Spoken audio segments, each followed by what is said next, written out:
सर्व मंगल्य मांगल्ये शिवे सर्वार्थ साधिके शरण्ये त्र्यंबके गौरी नारायणी नमस्तुते। श्री स्वामी समर्थ। नमस्कार मित्रांनो, तुमचं आपल्या समर्थ दर्शन या चॅनलमध्ये खूप खूप मनापासून स्वागत आहे।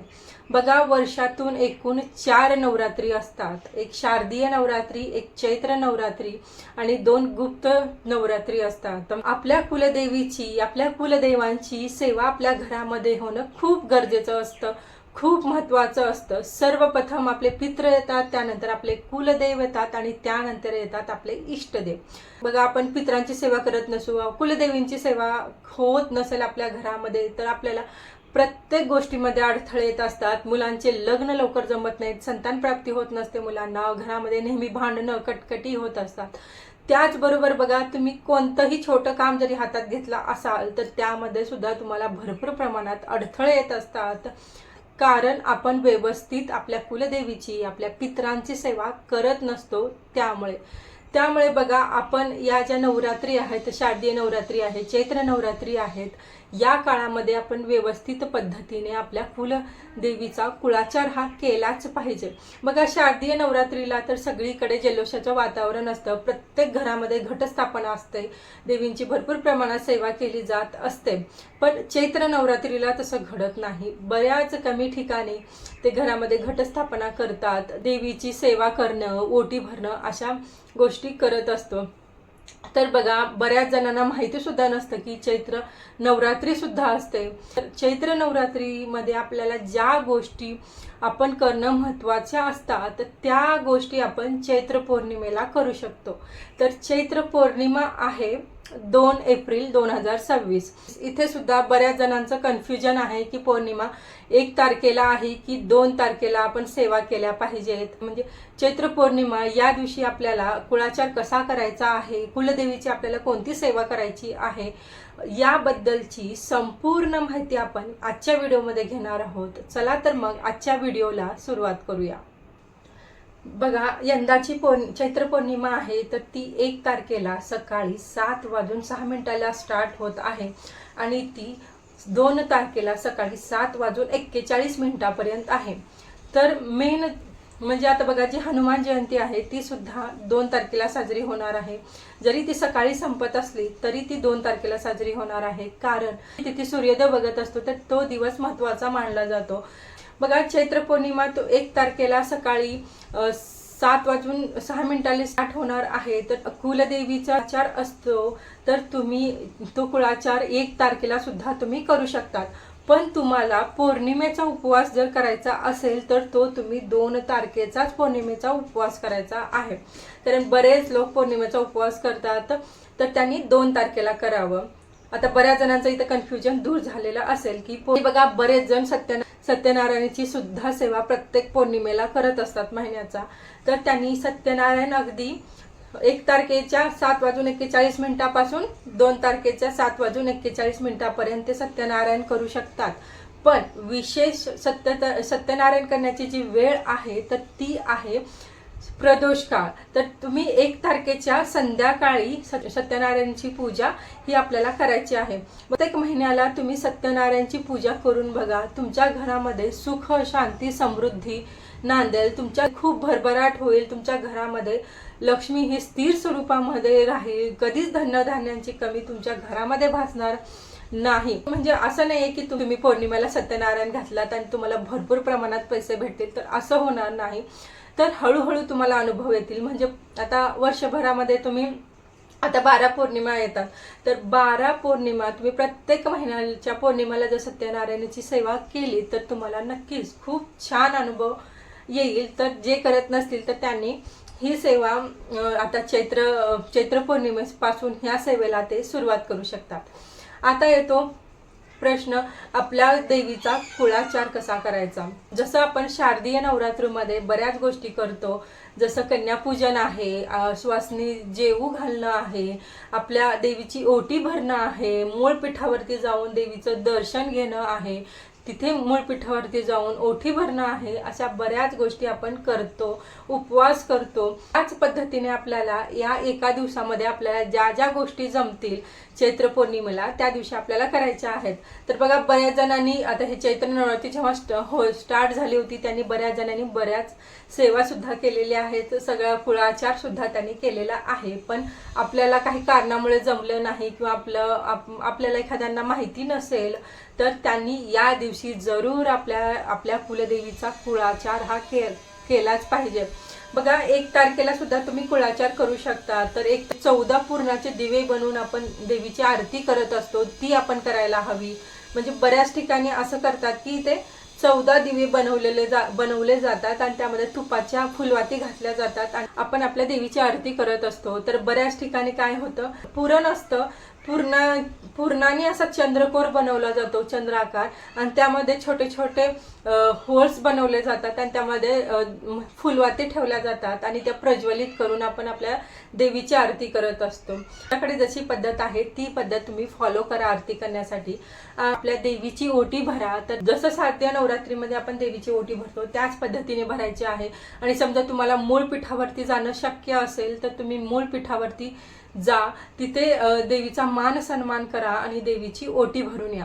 किंवा तुमच्या जवळपास देवीचं मंदिर असेल तर तिथे जाऊन तुम्ही देवीची ओटी भरू शकता।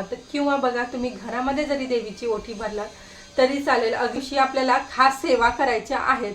बघा, या दिवशी आपण नवरात्रीमध्ये तर ह्या सेवा केल्या नाहीत, तर आपल्याला या दिवशी एक तरी दुर्गा सप्तशतीचा पाठ आपण केलाच पाहिजे। तर जो दिंडोरी प्रणीत दुर्गा सप्तशती हा जो ग्रंथ आहे, या ग्रंथाचं तुम्ही आवर्जून पठण करा। नक्कीच आपल्याला एक पाठ तरी आपल्याला करायचा आहे, कारण आपली सेवा मिस झालेल्या आहेत तर त्या आपण भरून काढल्याच पाहिजे।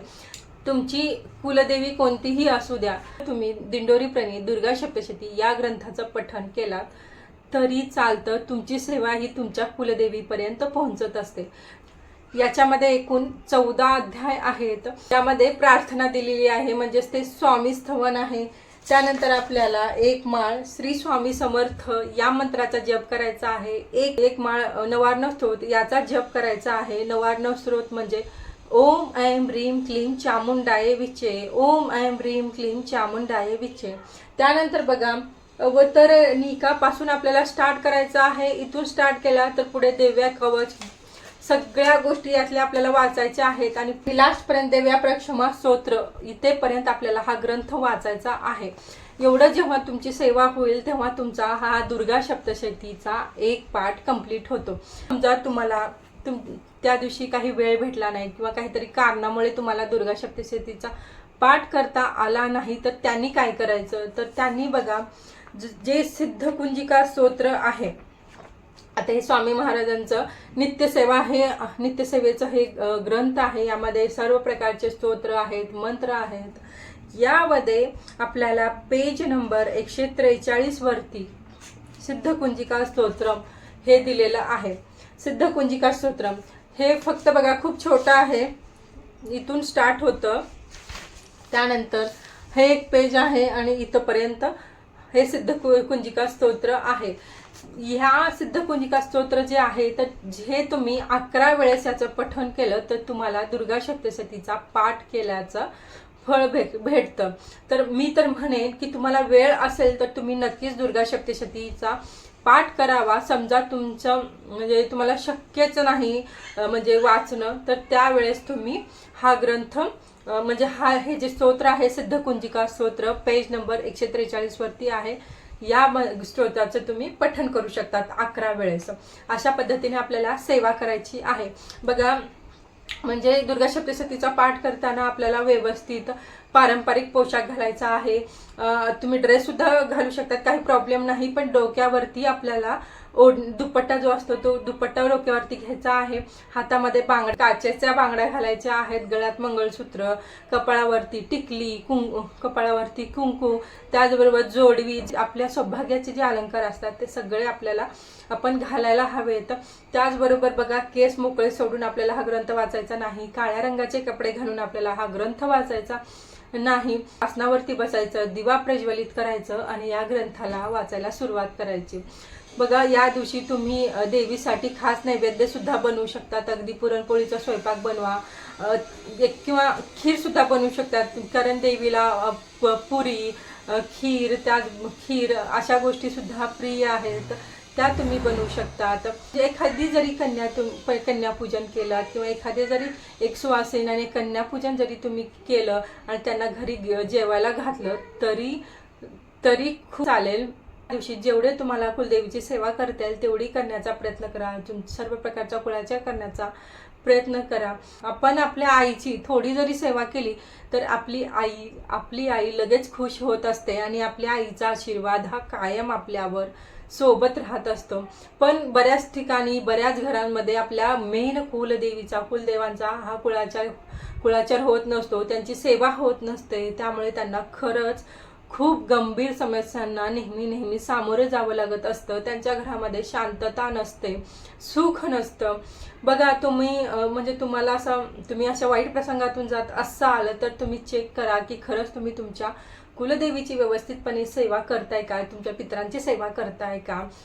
आता चैत्र नवरात्री तर होऊन गेली आहे, पण चैत्र नवरात्रीमध्ये आपण ज्या गोष्टी करायला हव्या त्या केल्या नाहीत. त्यामुळे आपण चैत्र पौर्णिमेला या सगळ्या गोष्टी करू शकतो. तर या दिवशी बघा, तुम्ही हवन सुद्धा करू शकतात. जी पौर्णिमा म्हणजे 1 तारखेपासून अगदी 2 तारखेला सकाळपर्यंत आहे, या काळामध्ये तुम्ही जसं शारदीय नवरात्रीमध्ये आपण हवन करत असतो त्या पद्धतीचं हवन सुद्धा आपण करू शकतो. म्हणजे बऱ्या करू शकतो. आणि दुर्गा सप्तशतीचा पाठ करताना खाऊन पाठ करू नका, म्हणजे जेवण वगैरे करून पाठ करू नका. तुम्ही एखादं म्हणजे दूध घेतला, कॉफी, चहा वगैरे घेतला, ज्यूस घेतला असाल तर ठीक आहे, पण फुल जेवण करून दुर्गा सप्तशतीचा पाठ करू नका.